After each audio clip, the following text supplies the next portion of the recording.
यशस्वी प्रधानमंत्री आदरणीय श्री नरेंद्र मोदी जी के नेतृत्व को, उनके मार्गदर्शन को जाता है, क्योंकि उनका यशस्वी मार्गदर्शन और नेतृत्व ही हमें डबल इंजन सरकार को सुरक्षा, सुशासन और समृद्धि के मार्ग पर आगे बढ़ा करके लोक कल्याण के कार्यक्रमों को जमीनी धरातल पर उतारने के लिए प्रेरित करता है।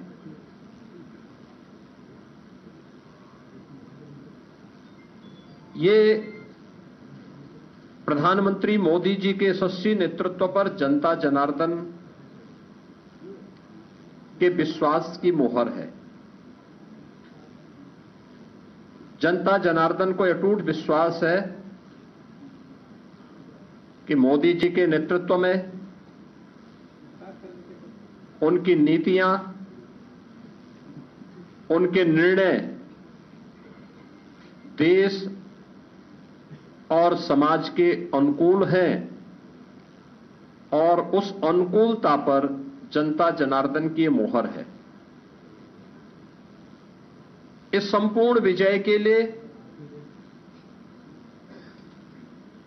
मैं भारतीय जनता पार्टी के उन सभी समर्पित पदाधिकारी और कार्यकर्ताओं को,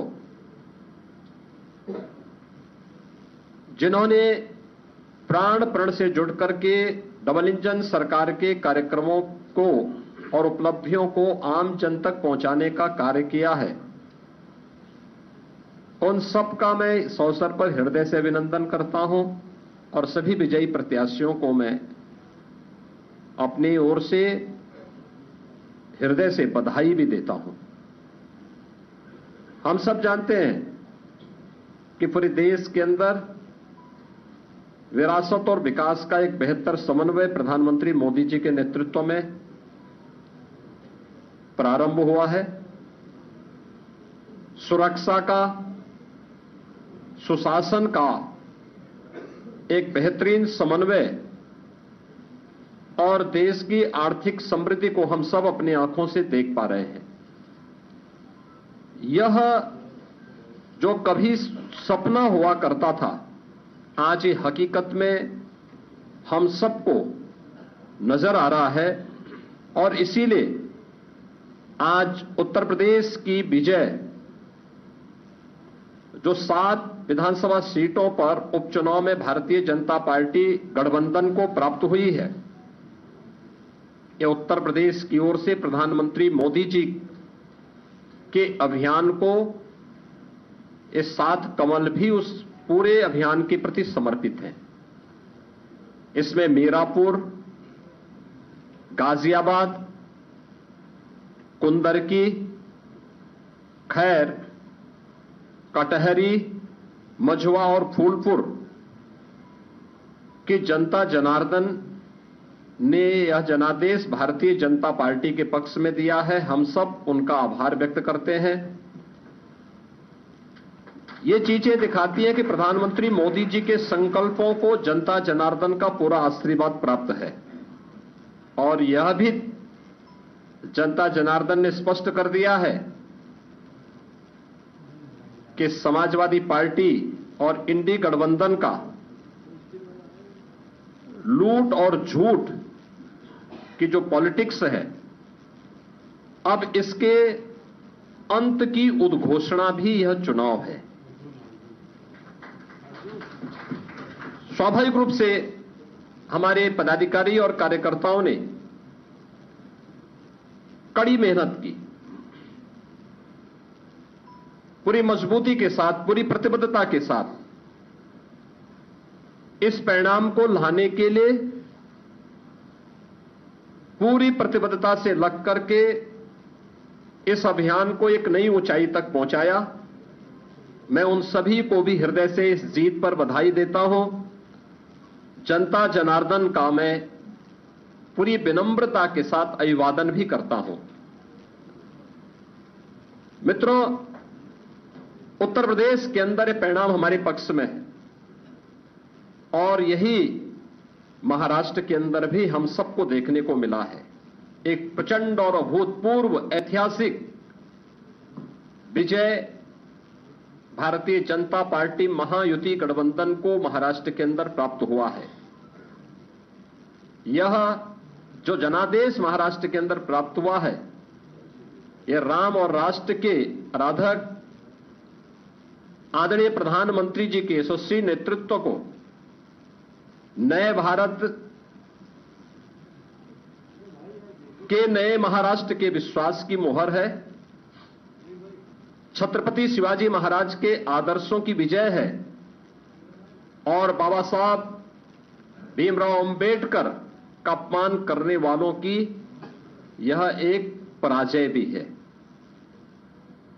महाराष्ट्र राज्य में भारतीय जनता पार्टी महायुति गठबंधन के सहयोगी शिवसेना शिंदे गुट को जितनी सीटें प्राप्त हुई हैं,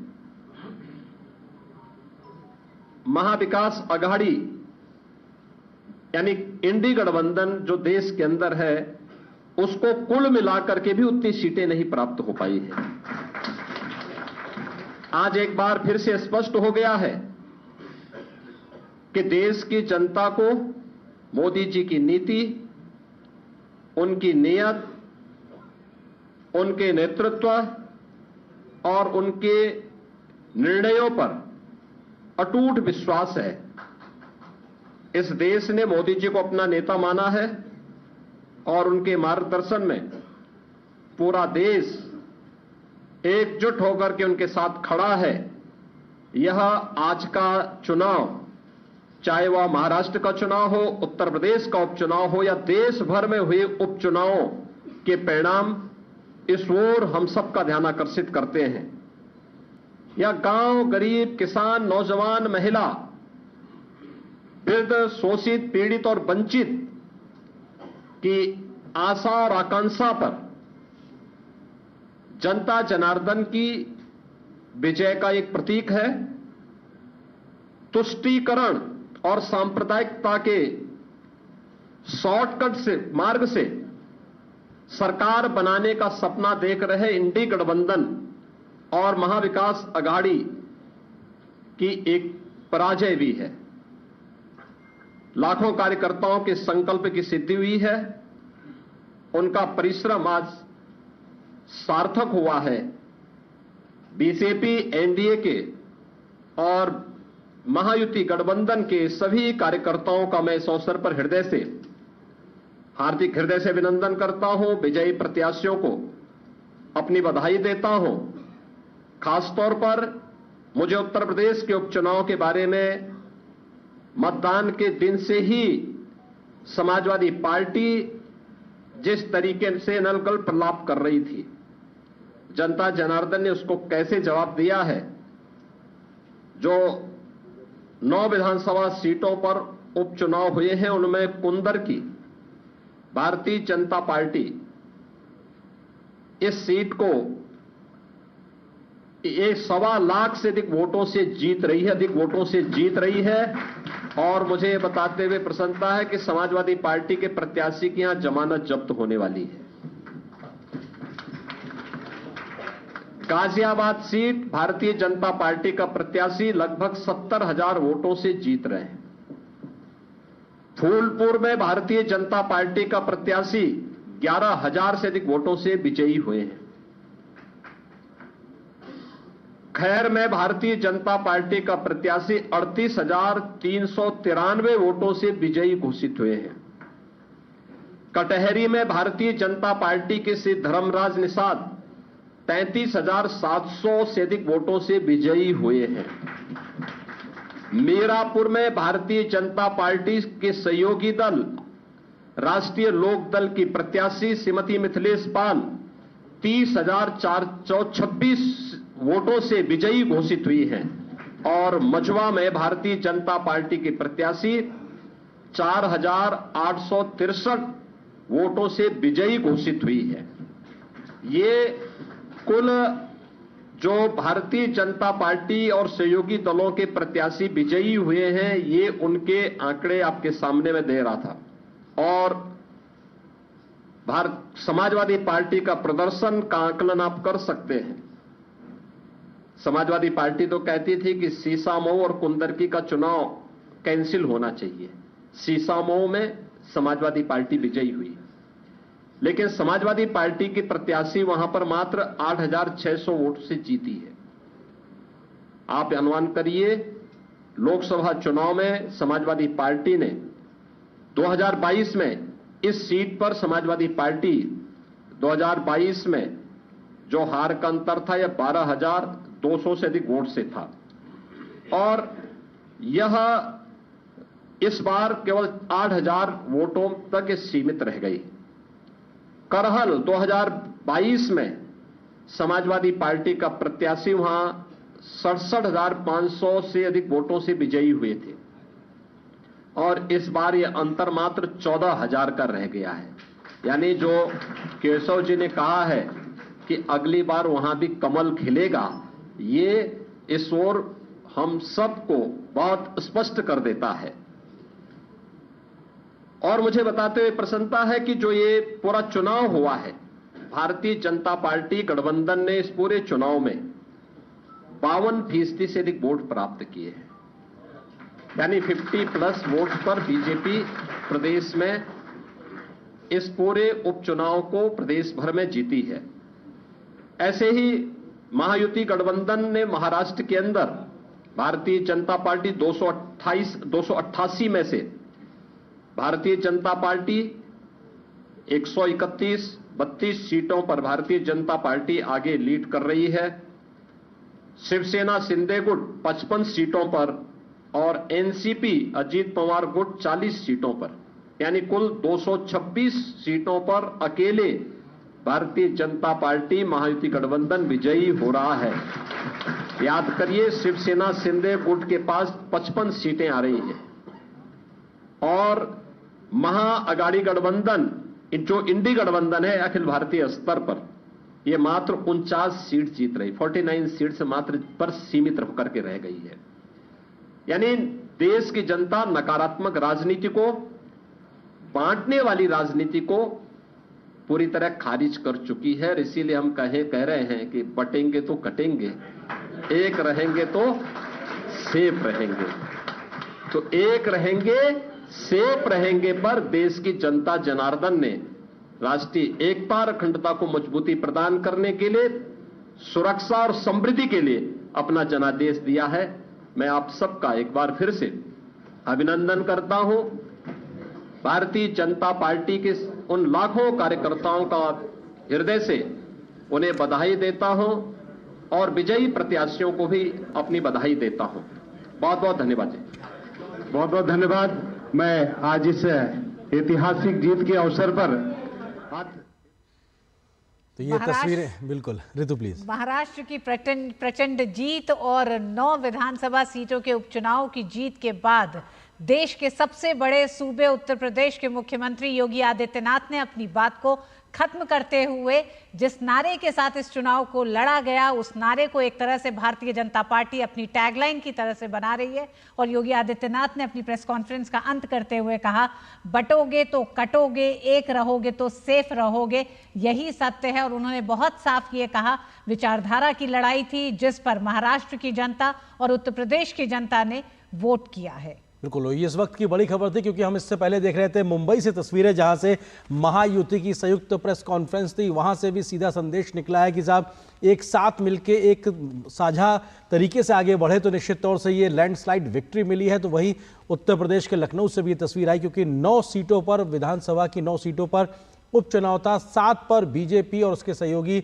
ने जीत हासिल की है। तो वहीं अगर बात की जाए 2 सीटों पर समाजवादी पार्टी को जीत मिली है। तो ये अपने आप में इस वक्त की बड़ी खबर है, और तस्वीर दोनों राज्यों की साफ हो चुकी है, और साफ तौर से कि किस तरीके से महाराष्ट्र में सीधे तौर पे महायुति की सरकार बन रही है। और ये तस्वीरें आप देखिए, इस वक्त मिठाई खिलाने की तस्वीरें, ये उत्तर प्रदेश की ही तस्वीर है, जहां पर योगी आदित्यनाथ अभी संबोधित कर रहे थे।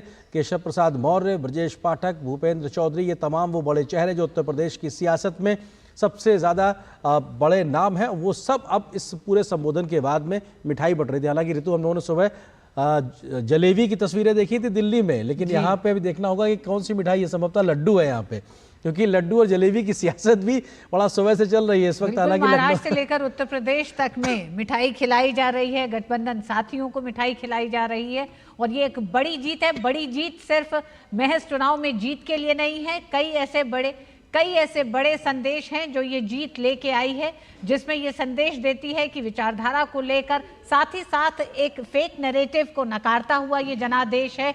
ये जनादेश है झूठों को गढ़ने के खिलाफ एक तरह से जनता ने अपना वोट दिया है, ऐसा योगी आदित्यनाथ का कहना था कि जिस तरह के झूठ का प्रचार किया गया ये तो इस चुनाव विक्ट्री प्रचार साइन। के और दौरान। ये आप देखिए केशव प्रसाद मौर्य, ब्रजेश पाठक, भूपेन्द्र चौधरी, क्योंकि आपस में कई प्रकार के मतभेद हैं, इस बात को भी बड़ा फैलाया जाता है, लेकिन जिस तरीके से केशव प्रसाद मौर्य और स्वतंत्र देव की मौजूदगी है, ये सब लोग एक दूसरे का हाथ पकड़ के विक्ट्री साइन दिखा रहे हैं। ये अरेंद्र एसएन सिंह स्टूडियो में हमारे साथ मौजूद हैं। सिंह साहब, ये तस्वीरें और योगी आदित्यनाथ ने एक तरह से कहीं भारतीय जनता पार्टी इस नारे से पीछे नहीं हट रही है, बटेंगे तो कटेंगे से। नहीं, देखिए कुछ नारे ऐसे होते हैं जिसको माता पिता, गुरु, गार्जियन, आदरणीय प्रधानमंत्री जी, आदरणीय मुख्यमंत्री जी, उन्होंने कितना सुंदर नारा दिया कि एक रहेंगे तो सेफ रहेंगे, एकता में बल होता है, तो सब लोगों ने देखा।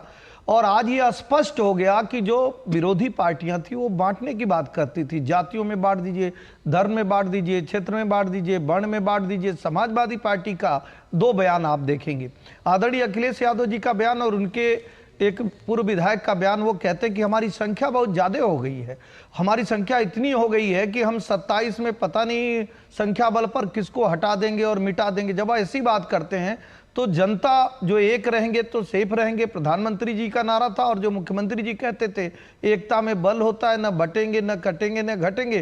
तो आज जनता ने अखिलेश जी के अहंकार को चकनाचूर कर दिया और भारतीय जनता पार्टी का जो मोदी जी के नेतृत्व में, जो योगी जी के नेतृत्व में विकास की बात कहते थे बार बार, और भारतीय जनता पार्टी कहती नहीं, करके दिखाई है। आवास हो, बिजली हो, पानी हो, सड़क हो, सुरक्षा हो, शिक्षा हो, स्वास्थ्य हो, वो सबके लिए। तो मुझे लगता है कि एक जो कहावत है ना कि 20 पर 100 भारी है, इसलिए भारतीय जनता पार्टी की जीत की तैयारी है। जो ये कहा जाता था, इसीलिए कहा जाता था, हम 100 की बात करते थे।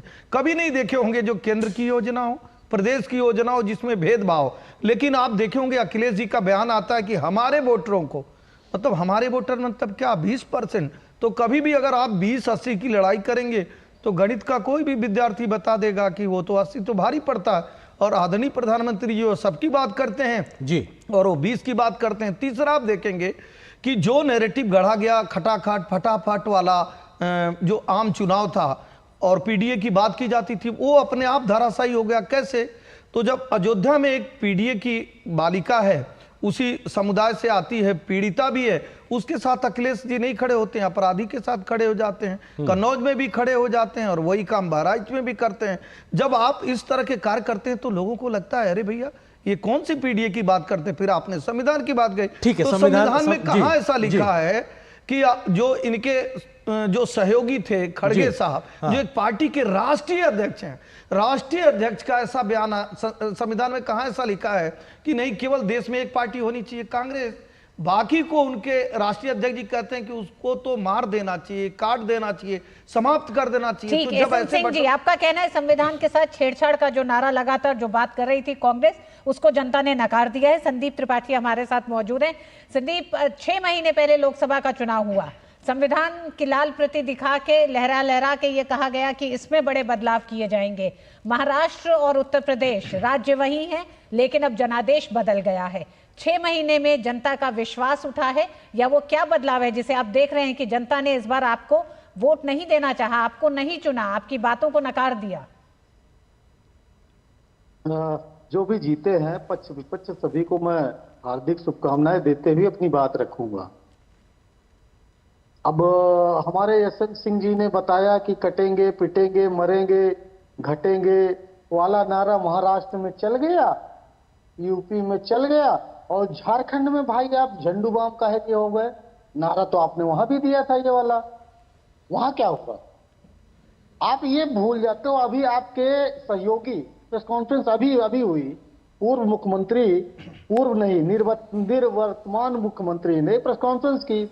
उन्होंने कहा कि ये महाराष्ट्र की जीत विकास की जीत है, हमारे कामों की जीत है, हमारी योजनाओं की जीत है। एक बार उन्होंने जिक्र किया क्या इस नारे का? एक बार उन्होंने कहा क्या कि संदीप जी आपको रुकना चाहेंगे इस वक्त? ये को? तस्वीरें हमको मुंबई से सीधे मिल रही हैं क्योंकि जो प्रेस कॉन्फ्रेंस हुई महायुति की उसके बाद देवेंद्र फडणवीस अब इस वक्त एक विजयी मुद्रा में सामने दिखाई पड़ रहे हैं और ये जीत का एक उद्घोष दिखाई पड़ रहा है। किस प्रकार से 132 का आंकड़ा बीजेपी ने स्वयं हासिल किया है और पिछली बार के प्रदर्शन से 27 से ज़्यादा अब तक का सबसे बड़ा बीजेपी का जीत का आंकड़ा है, क्योंकि अभी तक इतनी बड़ी जीत बीजेपी ने हासिल नहीं की है। स्ट्राइक रेट करीब 90% के आसपास है। तमाम मीडियाकर्मी लगातार घेरे हुए, तमाम समर्थक हैं और तमाम जो महायुति के जो सहयोगी दलों के जो नेता कार्यकर्ता हैं उनकी मौजूदगी के बीच इस वक्त देवेंद्र फडणवीस बीजेपी कार्यालय पहुंचे हैं और यहां पर सीधे तौर पे जश्न की तस्वीरें हैं, क्योंकि हार्दिक अभिनंदन लिखा हुआ है और हार्दिक अभिनंदन मराठी तरीके से वो दिखाई भी पड़ रहा है। वो ढोल नगाड़े, पारंपरिक वाद्य नृत्य भी सुनाई पड़ रहा है।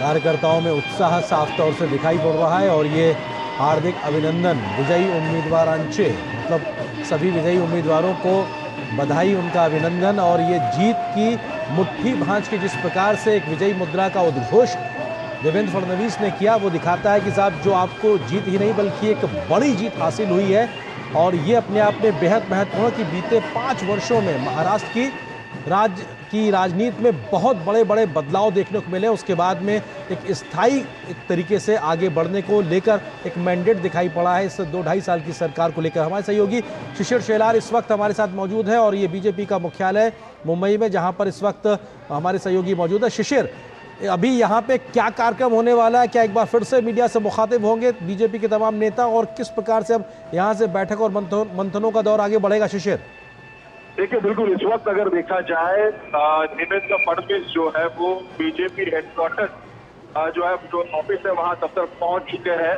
और ये काफी महत्वपूर्ण इसलिए भी है कि सभी कार्यकर्ता सुबह से जो है इंतजार कर रहे थे देवेंद्र फडणवीस का जो बड़ी जीत भाजपा को खासतौर पर विधानसभा चुनाव में मिली है। तो ऐसे में अब ये देखना होगा कि देवेंद्र फडणवीस का आगे क्या उद्बोधन रहेगा, किस प्रकार से मार्गदर्शन होगा, किस प्रकार से जो है अगली जो पार्टी की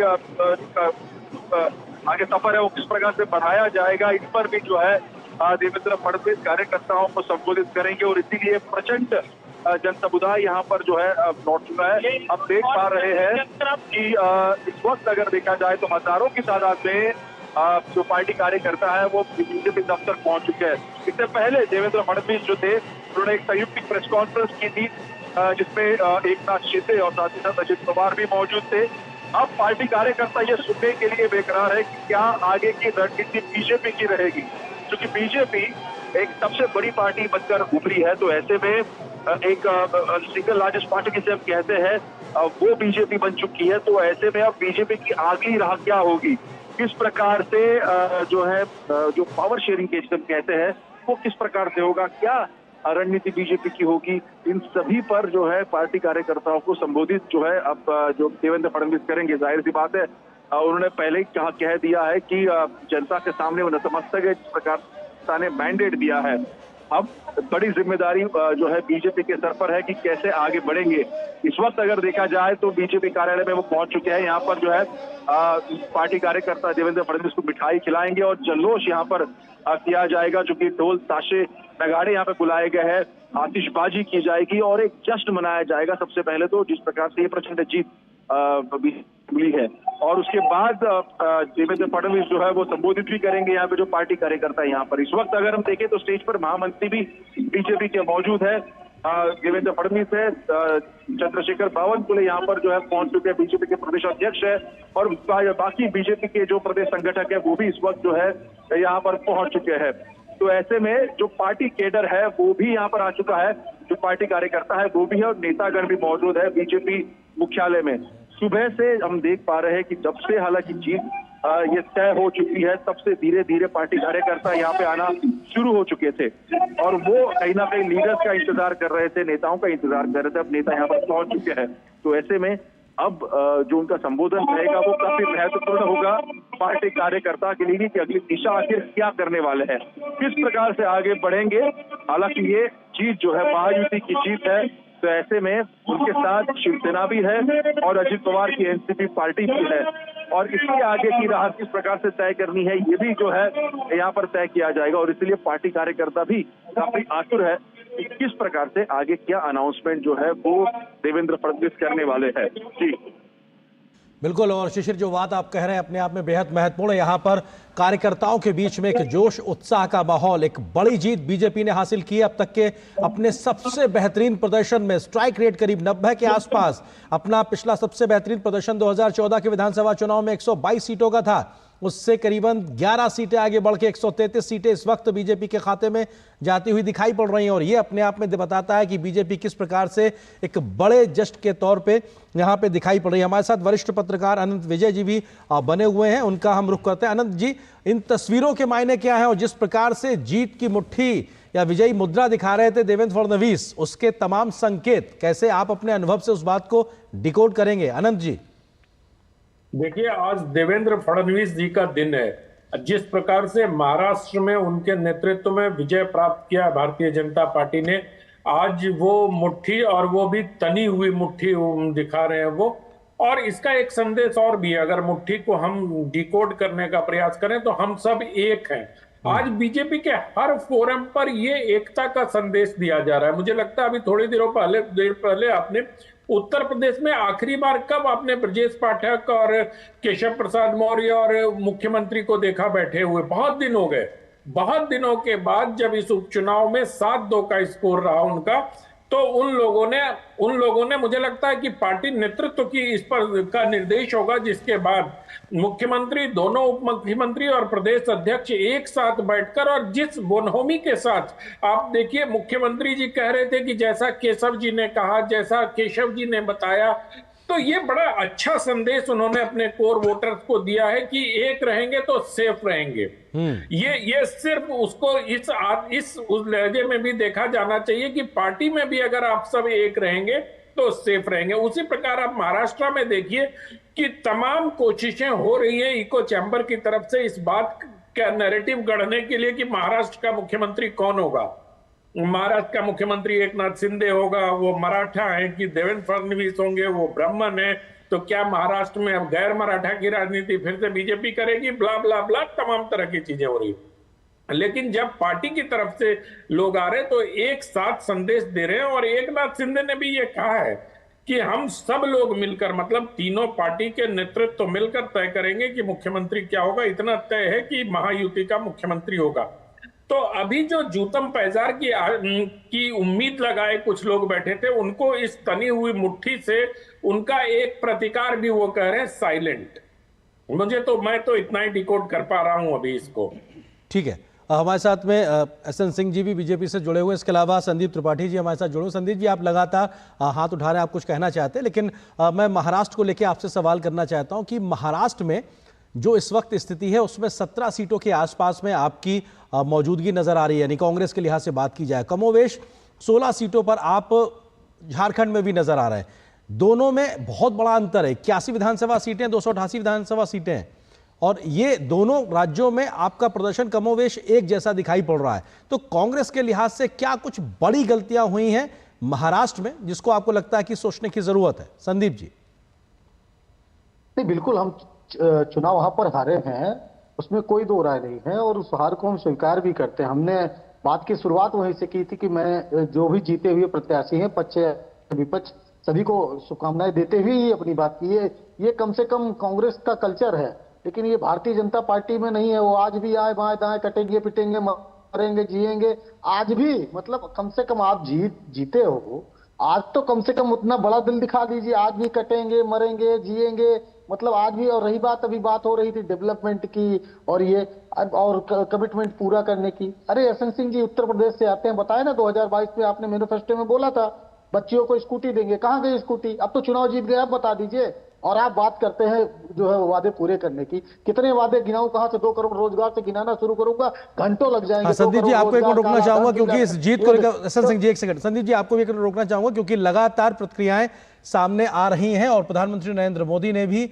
जो जीत है उसके ऊपर लिखा है कि डेवलपमेंट विंस, यानी कि जो विकास है वो जीता है, गुड गवर्नेंस विंस, जो सुशासन है वो जीता है, यूनाइटेड वी विल सोर इवन हायर, हम एक साथ मिलकर बहुत आगे जा सकते हैं। ये सीधे तौर पे एक तरीके से जो एक है तो सेफ है वाली बात है ऋतु को लगातार दिखाई पड़ रही है और वो साफ तौर से लिख रहे हैं इस बात को। Heartfelt gratitude to my sister and brothers of Maharashtra, especially the youth and women of the state for a historic mandate to the NDA. This affection and warmth is unparalleled. I assure the people of that our alliance will keep working for Maharashtra's progress.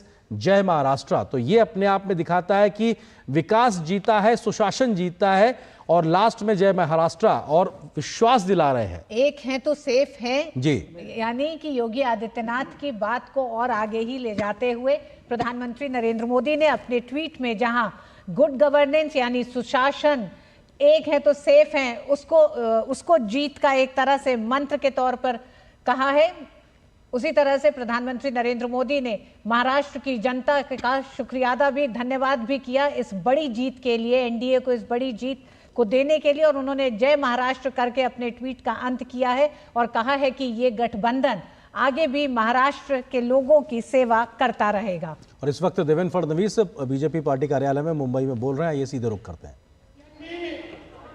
अक्षरशः आपल्या रक्ताचं पाणी केलं ते माझ्या सर्व कार्यकर्ता बंधूंनो आणि तेवढ्याच महत्वाच्या लाडक्या बहिणींनो, आपल्या सर्वांकरता आजचा दिवस अभूतपूर्व आहे। महाराष्ट्राने पुन्हा एकदा देशाचे प्रधानमंत्री माननीय नरेंद्र मोदीजींवरच विश्वास दाखवलाय। महाराष्ट्राने दाखवून दिलं की आम्ही मोदीजींच्या पाठीशी आहोत आणि महायुतीला भरभरून मतं आज महाराष्ट्राने दिलेली आहेत आणि म्हणून महाराष्ट्राच्या जनतेचे मनापासून आभार मानतो। या जनतेसमोर आम्ही नतमस्तक आहोत।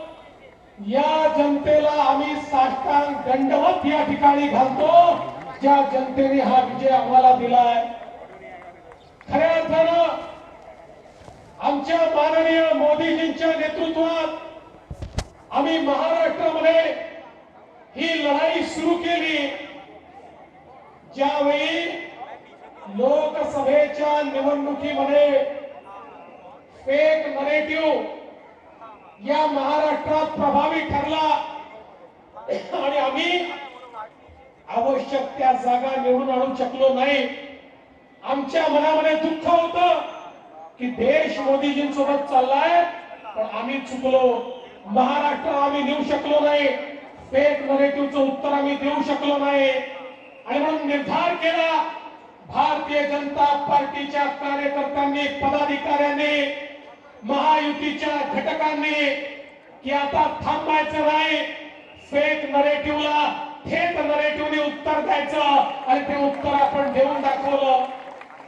मी या निमित्ताने आमच्या सगळ्या राष्ट्रीय विचारांच्या ज्या संघटना आहेत, राष्ट्रवादाने ओतप्रोत ज्या संघटना आहेत, या संघटनांचे आभार मानतो की हा नरेटिव्ह डिमॉलिश करण्याकरता राष्ट्रीय विचाराने ते देखील पुढे आले आणि या ठिकाणी अराजकतावादी जे फोर्सेस भारत जोडोच्या नावाने या महाराष्ट्रामध्ये लोकांना तोडण्याचा प्रयत्न करत होते, महाराष्ट्रात अराजकाचं बीजारोपण करत होते, त्यांच्या विरुद्ध ही लढाई सुरू झाली आणि राष्ट्रवादी फोर्सेस सगळे एकत्रित झाले आणि त्यांना दाखवून दिलं की जेव्हा राष्ट्रवादी एकत्रित येतात अराजकवादी चालू शकत नाही, विजय राष्ट्रवादाचाच होणार, त्याच्या विजयाने दाखवून दिलं। आणि म्हणून त्या सर्व राष्ट्रीय विचारांच्या ज्या संघटनांनी ज्या राष्ट्रवादी विचाराने, ज्या आमच्या परिवारातल्या सगळ्या आमच्या संघटनांनी आम्हाला मदत केली, त्यांचे मी अतिशय मनापासून आज आभार मानतो की तुम्ही हा नरेटिव्ह डिमॉलिश करून टाकला. मी विशेष आभार मानतो आमच्या लाडक्या बहिणींचे, ज्या लाडक्या बहिणींनी या ठिकाणी मोठा आशीर्वाद दिला आणि आपल्या लाडक्या भावांना असं निवडून दिलं की असं वाटलं छप्पर फाड़ के और झाड़ू लगा के.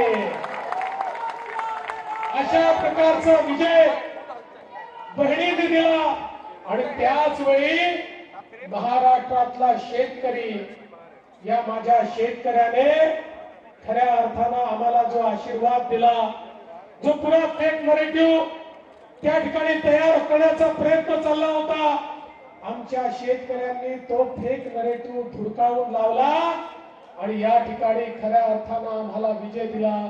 आणि सगळ्यात महत्वाचं, या महाराष्ट्रामध्ये एक संदेश देशाच्या प्रधानमंत्र्यांनी दिला.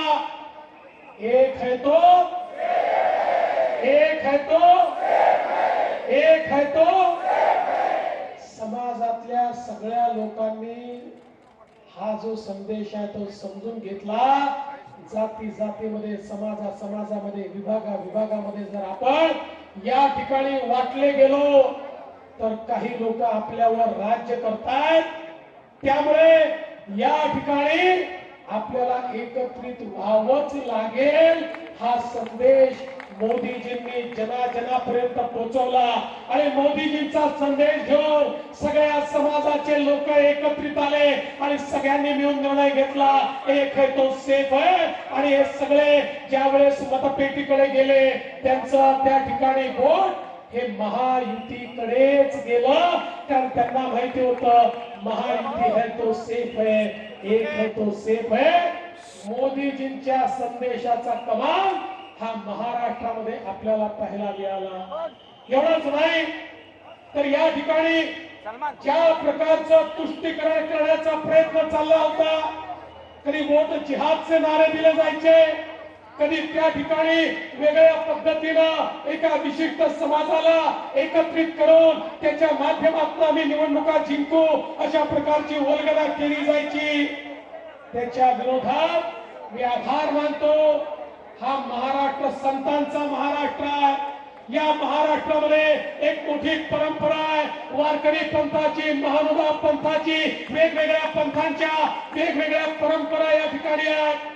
पण या जेवढ्या परंपरा आहेत, जेवढे पंथ आहेत, या सगळ्यांनी एकत्रितपणे सांगितलं आम्ही मतदाता जागृती करणार आणि गावामध्ये, पाड्यामध्ये, वाड्यामध्ये, वस्तीमध्ये त्या ठिकाणी आमचे संत देखील पोचले आणि त्यांनी जागृती केली की आपल्याला देव आणि देश आणि धर्माची लढाई आहे. ज्याप्रमाणे छत्रपती शिवाजी महाराजांनी आपल्याला सांगितलं होतं स्वराज्य मिळवायचं असेल तर देव देश आणि धर्माची लढाई आहे. या लढाईमध्ये प्रत्येकाला उतरावं लागेल. तसंच आमच्या सगळ्या संतांनी देखील सांगितलं हे चालणार नाही. या ठिकाणी मुठभर लोकांना एकत्रित करून निकाल बदलता येणार नाही. जो आमची संस्कृती, जो आमचं या ठिकाणी खऱ्या अर्थानं स्वत्व टिकवेल अशांच्या पाठीमागे जावं लागेल. आणि मला अतिशय आनंद आहे, संतांनी आवाज दिला आणि महाराष्ट्राने ओ सांगितलं आणि महाराष्ट्र पाठीमागे आला. आपण म्हणायचो देश चला संतों के साथ, अब होगी ताकत से बात. हे आज महाराष्ट्राने दाखवून दिलं आणि सर्वांना ज्या ठिकाणी आम्ही एकत्रित केलं. विशेषतः ज्या प्रकारे आमच्या अनुसूचित जाती आणि अनुसूचित जमातीच्या समाजाला मोठ्या प्रमाणात संविधानाची भीती दाखवण्यात आली होती. संविधान बदलणार, आरक्षण जाणार, त्यांना देखील हे लक्षात आलं या देशामध्ये भारतरत्न डॉक्टर बाबासाहेब आंबेडकरांचं संविधान संपूर्ण देशात लागू करणारा कोणी एक नेता असेल तर त्याचं नाव नरेंद्र मोदी आहे. ज्या जम्मू काश्मीर मध्ये 75 वर्ष भारताचं संविधान नव्हतं, ज्या जम्मू काश्मीर मध्ये दलित आदिवासी ओबीसींना आरक्षण नव्हतं, त्या ठिकाणी 75 वर्षानंतर संविधान लागू करून दलित आदिवासी ओबीसींना आरक्षण देण्याचं काम हे मोदीजींनी केलं. मोदीजी घेणारे नाहीत हे जनतेच्या लक्षात आलं आणि आदिवासी समाज, दलित समाज, सगळे समाज आमच्या पाठीशी आले आणि आज आपण पाहू शकतो की सगळ्यांचा आशीर्वाद आपल्याला मिळालेला आहे. आणि म्हणून बंधू भगिनींनो, माझ्या कार्यकर्ता मित्रांनो, आजचा हा विजय हा सामूहिक प्रयत्नांचा विजय आहे. आपल्या महायुतीमध्ये आपले माननीय मुख्यमंत्री एकनाथ शिंदेजी, माननीय अजितदादा पवार, माननीय आठवले साहेब, आपल्या सोबतचे इतर जे पक्ष होते, पिरिपा त्या ठिकाणी असेल, जनसुराज्य असेल, युवा स्वाभिमान असेल, वेगवेगळे पक्ष, या सगळ्या पक्षांनी एकत्रितपणे एक दिलाने ही लढाई लढली. आम्ही एक होतो म्हणून सेफ होतो, एक होतो म्हणून नेक होतो, एक होतो म्हणून आम्ही विजयापर्यंत गेलो. आणि म्हणून या सगळ्यांनी मिळून या ठिकाणी ज्या प्रकारची लढाई लढली आहे, मी त्यांचे आभार तर मानतोच, पण त्यासोबत निश्चितपणे भारतीय जनता पक्षाच्या राष्ट्रीय नेतृत्वाचे आभार मानतो. माननीय अमित भाई शहाजींनी या महाराष्ट्रामध्ये येऊन प्रत्येक कार्यकर्त्यामध्ये ऊर्जा भरण्याचं काम केलं आणि योगी आदित्यनाथ और फिर उसके बाद प्रधानमंत्री नरेंद्र मोदी के एक हैं और सेफ हैं के एक तरह से संदेश के बाद देवेंद्र फडणवीस में एक पूरा एग्रेशन और एग्रेसिव एक भाषण उन्होंने दिया है. अरेंद्र जो दिखाई दे रहा था कि लगातार जहां वो धन्यवाद कर रहे हैं महाराष्ट्र की जनता का इस बड़ी जीत का, वहीं उन्होंने एक बार फिर वही सारी बातें दोहराई हैं, जनता के सामने रखी हैं कि झूठ की राजनीति अब नहीं चलेगी, उसको नकार दिया है जनता ने. महाराष्ट्र के विकास की यात्रा जारी रहेगी इस गठबंधन के साथ और गठबंधन को एक ये जो महा विक्ट्री दी गई है महाराष्ट्र की जनता द्वारा, अब उसका असल काम शुरू होगा. महायुति इस यात्रा को अब आगे जारी रखेगी. और जहां तक रही बात मुख्यमंत्री पद की, तो सभी नेता और गठबंधन साथी इस बात को स्वीकार चुके हैं, कह चुके हैं कि मुख्यमंत्री का ऐलान तीनों ही गठबंधन साथियों के साथ बैठ के किया जाएगा. तो उस पर भी अभी फिलहाल किसी तरह का कोई मतभेद सामने आता दिखाई नहीं दे रहा है. बिल्कुल, तो फेक नैरेटिव नहीं चलेगा, सच के साथ एक होकर सेफ रहने के वादे पे आगे बढ़ेंगे. ये बीजेपी सीधे तौर पे लाइन लेती नजर आ रही. फिलहाल इस विशेष प्रस्तुति में मुझे और मेरी सहयोगी ऋतु को दीजिए इजाजत, लेकिन आगे हमारे साथ तमाम मेहमान बने रहेंगे. ऋतु, आप कुछ कहना चाहते हैं? जी हाँ, हमारे मेहमान बने रहेंगे. स्टूडियो में एसएन सिंह साहब बने रहेंगे, अनंत विजय हमारे साथ जुड़े रहेंगे, हमारे साथ ही जुड़ेंगे हमारे और साथी रीमा और निखिल. मुझे और अरेंद्र को अभी के लिए दीजिए अनुमति. नमस्कार.